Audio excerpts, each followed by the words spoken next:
નમસ્તે વિદ્યાર્થી મિત્રો, જય સ્વામિનારાયણ. આજે આપણે ધોરણ 4ની અંદર વિષય છે પર્યાવરણ, એટલે કે મારી આસપાસ. એમાં ચેપ્ટર નંબર 15 છે બજારથી ઘર સુધી. તો વિદ્યાર્થી મિત્રો, બજારથી ઘર સુધી એટલે કે શું? પહેલું તો પહેલાં આપણે થોડીક માહિતી જે ટૉપિક નંબર 1માં ચાલી હતી એ જોઈ લઈએ, ત્યારબાદ આપણે ટૉપિક નંબર 2ની જોઈએ. બરાબર? તો વિદ્યાર્થી મિત્રો, આપણે એમાં શું જોયું હતું કે બજાર કે એટલે કે માર્કેટ એટલે શાકભાજી વેચાતા જોયા હશે આપણે. બરાબર? બધાએ જોયા જ છે. તો ઘરથી એ બજાર સુધી કેવી રીતે પહોંચે છે, અથવા એ શાકભાજી વધ્યા હોય છે તો તે પોતાના ઘરે લઈ જઈને શું કરે છે, તેના વિશેનો અહીંયા આપણે સંપૂર્ણ અભ્યાસક્રમ કર્યો.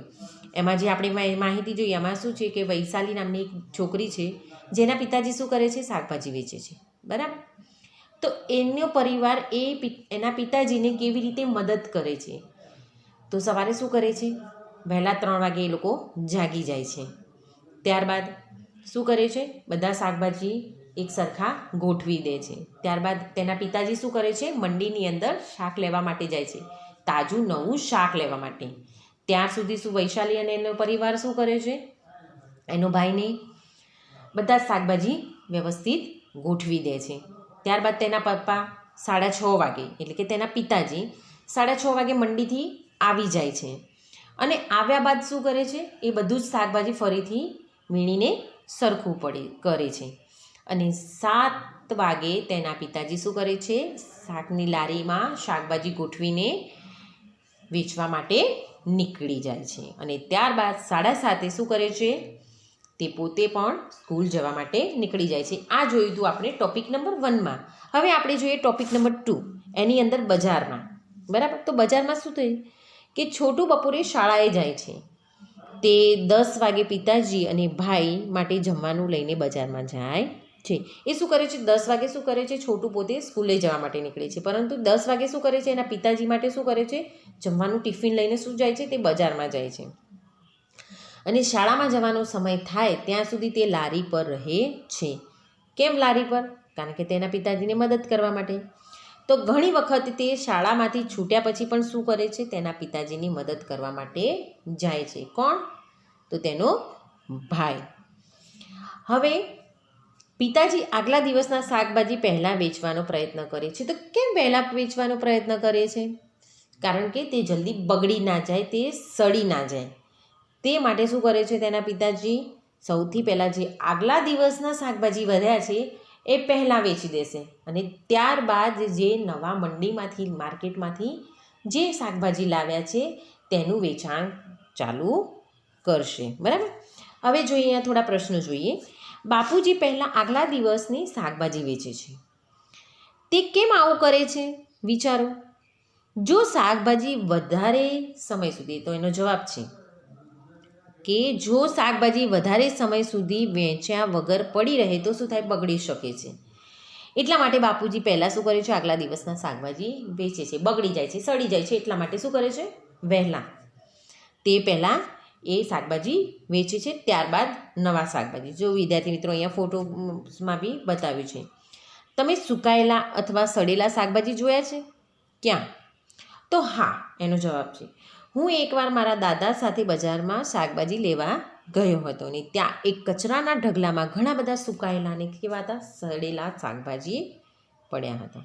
ત્રીજો પ્રશ્ન છે, શાકભાજી સડી ગયા છે એ તમને કેવી રીતે ખબર પડે છે? તો શાકભાજી પોચા પડી જવા, તેમાંથી દુર્ગંધ આવે, શાકભાજીમાં ઈયળ કે કીડા પડી જવા, કે શાકભાજીનો રંગ બદલાઈ જવો વગેરે બાબતો પરથી આપણને જાણી શકીએ છીએ કે શાકભાજી બગડી ગયા છે. તો કેવી રીતે? જો વિદ્યાર્થી મિત્રો, બાજુમાં ફોટોમાં દેખાય છે કે મરચું છે કે કોઈ કોબીજ છે, એમાં ઈયળો પડી ગઈ છે. બરાબર? ત્યારબાદ કેળા છે, તો કેળાની છાલ ગ્રીન હશે તો કેવી, પીળી હશે તો કેવી થઈ જશે, કાળી પડી જશે, પાકી જશે, બગડી જશે. આવી રીતે શાકભાજી બગડી જતી હોય છે. જેથી શાક માર્કેટવાળા, જે શાકભાજી વેચવાવાળા હોય છે, ફેરિયા, એ શું કરે છે, પહેલાં આગલા દિવસની શાકભાજી વેચે છે ને ત્યારબાદ તાજી લાવેલી.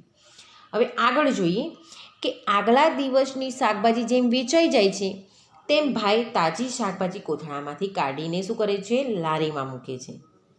શું કરે છે, વેચાઈ જાય બાદ શું કરે છે, જે નવા શાકભાજી, તાજા શાકભાજી લાવ્યો છે એ કોથળામાંથી કાઢીને શું કરે છે, એનો ભાઈ લારીમાં મૂકે છે અને તે શાકભાજી ઉપર પાણીનો છંટકાવ કરી રાખે છે, જેથી શું થાય, શાકભાજી સુકાઈ ના જાય. ખાસ રીતે ઉનાળામાં, કયામાં, ઉનાળા જેવી ઋતુમાં શાકભાજી સુકાઈ જાય નહીં એટલા માટે. બાપુજી અને ભાઈ રાત્રે 10 વાગ્યાની આસપાસ ઘરે પાછા ફરે છે. ક્યારે પાછા ફરે છે? રાત્રે 10 વાગે. અને તેના પિતાજી નીકળે છે કેટલા વાગે ઘરેથી? 7 વાગે. અને રાત્રે 10 વાગે તે બધું જ કામ પતાવીને પાછા આવે છે. અને ત્યાં સુધી છોટું અને વૈશાલી, હું એટલે કે વૈશાલી, શું કરે છે? સૂઈ જઈએ છીએ. અને બીજા બધા રાત્રે કેટલા વાગે સૂવે છે? એટલે કે એની માતા, એનો મોટો ભાઈ અને તેના પિતાજી રાત્રે 11 વાગ્યાની આસપાસ સૂઈ જાય છે. અને સવારે 3 વાગે ફરીથી એ જ કામ માટે એ લોકો ઉઠી જાય છે અને બીજા દિવસે પાછા વહેલા ઉઠી જાય છે. બરાબર. હવે વિદ્યાર્થી મિત્રો, અહીંયા શું છે? એ લોકોની દિનચર્યા છે, જે ટાઈમ સહિત લખી છે. તો ચલો એ જોઈએ આપણે. તો સવારે 3 વાગે વૈશાલી અને તેનો પરિવાર શું કરે છે? ઉઠી જાય છે. બરાબર. એ આપણે જોયું ને આગળના પાઠની અંદર.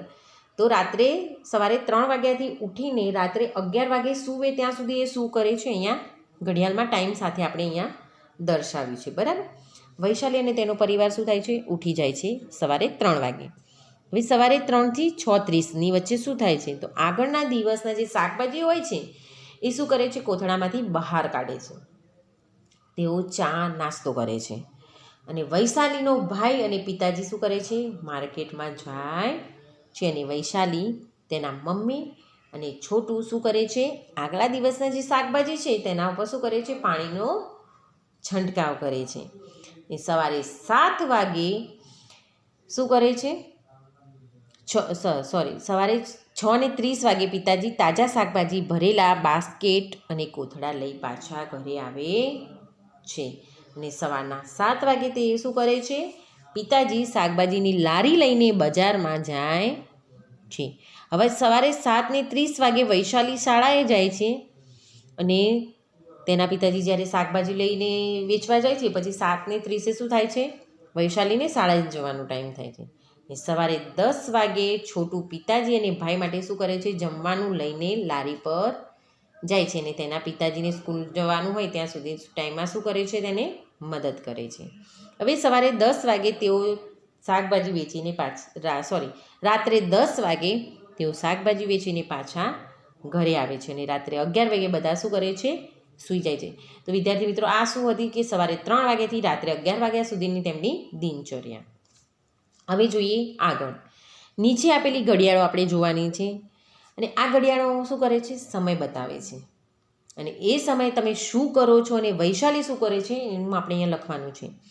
તો સવારના કેટલા વાગ્યા છે? 3 વાગે. તો વૈશાલી શું કરે છે વિદ્યાર્થી મિત્રો? શાકભાજી બહાર કાઢે છે. બરાબર. અને તમે શું કરો છો? હું સૂતો હોઉં છું. બરાબર. વૈશાલી શાળાએ જવા માટે તૈયાર થાય છે. અને તમે શું કરો છો? હું શાળાએ જવા તૈયાર થાઉં છું. રાત્રે 10 વાગે શું થાય છે? વૈશાલી સૂઈ જાય છે. ત્યારે આપણે પણ શું કરીએ છીએ વિદ્યાર્થી મિત્રો? સૂઈ જઈએ છીએ. તો આની અંદર તમારે શું કરવાનું છે? વૈશાલી એટલા વાગે શું કરે છે અને તમે એ ટાઈમે શું કરો છો એની દિનચર્યા હતી. બરાબર. હવે તમે તમારા ઘરે માટે શાકભાજી ક્યાંથી મેળવો છો? શાકભાજી કોણ લાવે છે એ આપણે લખવાનું છે. બરાબર. તો ક્વેશ્ચન નંબર 1 છે, તેનો જવાબ છે અમારી સોસાયટીમાં વશરામભાઈ કરીને દરરોજ શાકભાજીની લારી લઈને આવે છે. અને ઘણીવાર મારા ઘરના વડીલો શું કરે છે? માર્કેટમાંથી પણ શાકભાજી ખરીદીને લાવે છે. બીજો પ્રશ્ન છે, તમે તમારા ઘરે માતા પિતાને કયા કયા કામમાં મદદ કરો છો? તો તમારે એમાં જવાબમાં લખવાનું છે વિદ્યાર્થીઓ કે મારા મમ્મીને સુકાઈ ગયેલા કપડાં અગાસી પરથી લાવી આપું છું. આ કપડાંને બરાબર સંકેલીને કબાટમાં પણ ગોઠવવા મદદ કરું છું. મમ્મીને જોઈતી ઘણી વસ્તુઓ દુકાનેથી હું લાવી આપું છું. અને પપ્પાને તેમનું બાઇક સાફ કરી આપું છું. તેમની બૂટ પોલિશ કરી આપું છું. તથા મોબાઈલ ફોનને શું કરું છું? ચાર્જિંગમાં પણ લગાવી આપું છું. તો આવી રીતે વિવિધ રીતે તમે તમારા માતા પિતાને પણ વિદ્યાર્થી મિત્રો ઘણી મદદ કરતા હશો, તે પણ લખી શકાય છે. ત્યારબાદ જોવાનું છે કે સીમાની માતા બજારથી થોડાક શાકભાજી અને ફળો લાવી છે. તો શું તમે આ ચિત્રમાં તેમને જોઈ શકો છો? તેમાં રંગ પૂરો અને તેમાં નામ લખવાના છે. બરાબર વિદ્યાર્થી મિત્રો? તો અહીંયા જુઓ મેં કલર સાથે દર્શાવી દીધું છે. તો આની અંદર કયા કયા શાકભાજી છે તે પણ લખેલું છે. તો એક નજર રાખીએ. ગાજર, તો એ પણ છે અંદર. બટાટા, રીંગણ, દૂધી, ભીંડા, ટામેટાં, પાલક, કેળા ને સફરજન. આ બધી જ શાકભાજીઓના અહીંયા આપણે કલર સાથે ચિત્રમાં દર્શાવેલા છે, જે તમારે તમારી બુક્સની અંદર પણ કરવાના છે. તો અહીંયા સુધી બજારથી ઘર સુધીની સફર તમને ખૂબ જ સારી રીતે ખબર પડી છે. નેક્સ્ટ ટોપિક આપણે ટોપિક નંબર 3માં જોઈશું. નમસ્તે, જય સ્વામિનારાયણ.